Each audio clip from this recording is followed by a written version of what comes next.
Hi, welcome to my channel. ఈరోజు cabbage pakoda చేసే విధానం చూపిస్తాను.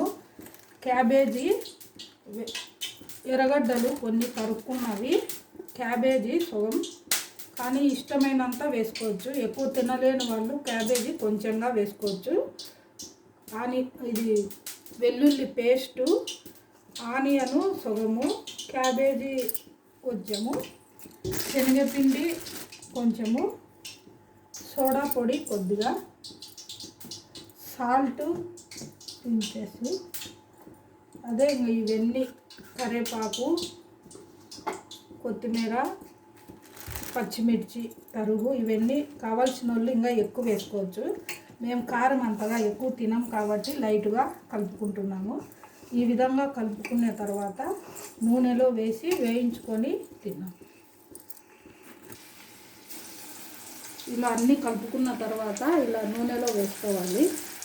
క్యాబేజీ పకోడీ చాలా టేస్ట్గా ఉంటుంది. ఆనియను క్యాబేజీ పకోడా చాలా టేస్ట్గా ఉంటుంది. ఇట్లా ట్రై చేసుకోండి, చాలా టేస్టీగా ఉంటుంది.